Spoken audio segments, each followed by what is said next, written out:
बच्चों, आज कक्षा 8वीं हिंदी माध्यम का हम हिंदी विषय पढ़ेंगे। पाठ 2 आत्मविश्वास। आत्मविश्वास हमारे अंदर जरूर होना चाहिए। आप लोग अब इस पाठ की रीडिंग कर लेना बच्चों। मैं आप लोगों को इसका सार बता दे रही हूँ और प्रश्नों के उत्तर भेज दूंगी, तो आप लोग लिख के ग्रुप में सेंड कीजिएगा, नाम लिख के। देखो बच्चों, अब आगे है, लेखक इस पाठ में बता रहा है कि सत्य लगता है कि जब कोई विरोधी व्यक्ति अपने सामने आता है तो हमारे मन में एक हीन भावना पैदा होती है। विरोधी मतलब हमारा हमसे जो अलग सोच रखता हो वह व्यक्ति। इस हीनता की भावना के कारण होता है हमारे अंदर भरोसे की कमी आ जाती है, जिससे हम कायर बन जाते हैं, और यह सब बुरे संस्कारों के कारण होता है। अपनी क्षमताओं पर विश्वास न होने से हम अपनी विरोधी को अपने आप से अधिक शक्तिशाली मान लेते हैं। हम अपने बल की नाप तोल भी नहीं करते। तात्पर्य यह है कि हम स्वयं अपने आप पर विश्वास खो बैठते हैं। कभी कभी ऐसा होता है बच्चों कि यदि हमसे कोई प्रश्न का आंसर बनता भी है तो हम उसका खड़े होके आंसर देने का साहस नहीं कर पाते। क्यों? क्योंकि हम ये सोचते हैं कि हमारे सामने वाला जो हमारा सहपाठी है वह हमसे अच्छा बोलता है, हमसे अच्छा उसका आंसर दे सकता है, इसलिए हमसे बनते हुए भी हम पीछे हो जाते हैं। तो इसमें यही बताया गया है कि वह आत्मविश्वास नहीं खोना है, और हमसे जो भी बन रहा है वह हमको बताना है, 4 लोगों के सामने बोलना है, तभी तो हम यह बता पाएंगे कि हम सही हैं या गलत हैं। फिर है बच्चों आगे कि लेखक इसमें कहता है कि मनुष्य के अंदर यदि असामंजस्य अथवा संदेह की भावना पैदा हो जाती है तो आत्मविश्वास की भावना समाप्त हो जाती है। अतः असामंजस्य की अवस्था मनुष्य में अपने ऊपर भरोसे को उत्पन्न नहीं होने देती। असामंजस्य मतलब ये सही है या नहीं है, यह सही करे, यह अगर हम ये काम कर रहे हैं तो सही है अथवा नहीं है, हमारे सामने वाले सहपाठी का कार्य सही है कि हमारा कार्य सही है। हम इसी सोच में लगे रहते हैं और हमारा सही किया हुआ कार्य भी हम सामने वाले को नहीं बता पाते और हम पीछे रह जाते हैं। फिर है, अन्य लोगों के मन में भी यह बात पैदा हो जाती है कि निश्चित रूप से ये सब मानने लगते हैं कि हमें अपने उद्देश्य में अवश्य सफलता मिलेगी, क्योंकि उन लोगों को भी हमारी क्षमताओं पर पूरा विश्वास है। इन सब के लिए एक अनिवार्य शर्त है कि हम अपनी योग्यताओं तथा सफलताओं में पूर्णतः विश्वास करें।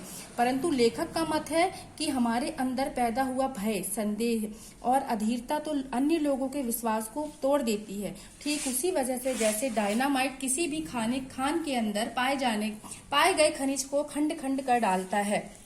फिर आगे है, हमें उन लोगों की संगति नहीं करनी चाहिए जो सभी प्रकार के उत्साह से हीन है और सभी प्रकार से आशा छोड़ चुके हैं। साथ ही उन लोगों से भी दूर रहना चाहिए जो भयभीत तथा हमेशा असफल होने के अपने शोक गीत गाना करते हैं, अर्थात बार बार अपनी असफलताओं का ही जिक्र करते हैं।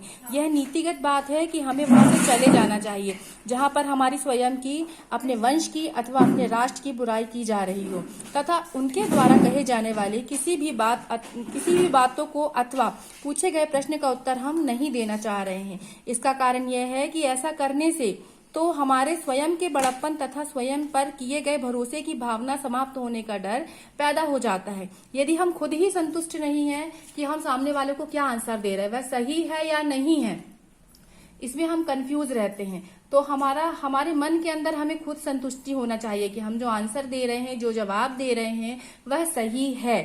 अब आगे है, लेखक इस सच्चाई को भी स्पष्ट करते हैं कि कुछ व्यक्ति ऐसे होते हैं जो सोचते हैं कि वे सफलता प्राप्त नहीं कर सकते क्योंकि भाग्य उनके विरुद्ध है।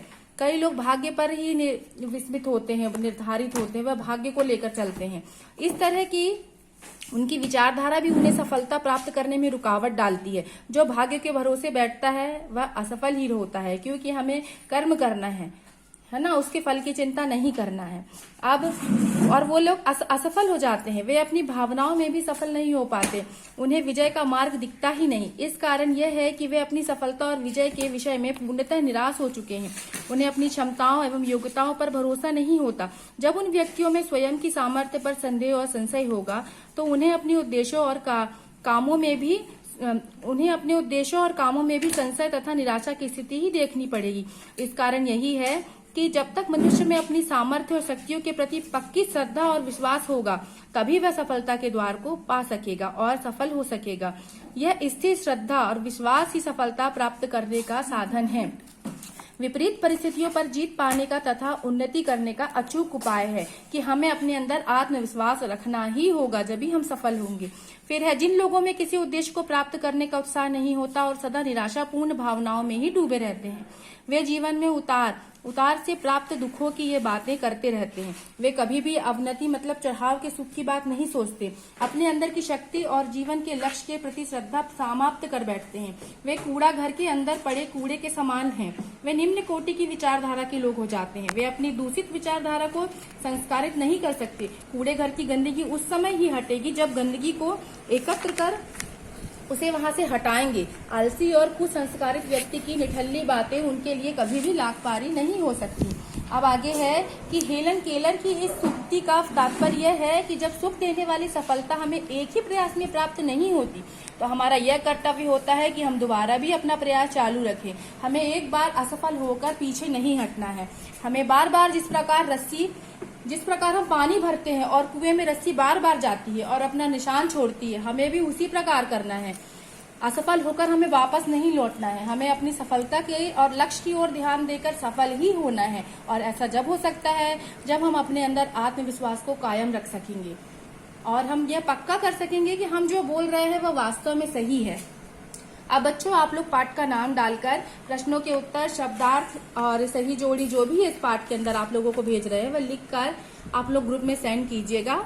और आप लोगों की कॉपी चेक होना है, इसलिए पाठ जरूर कंप्लीट कीजिए।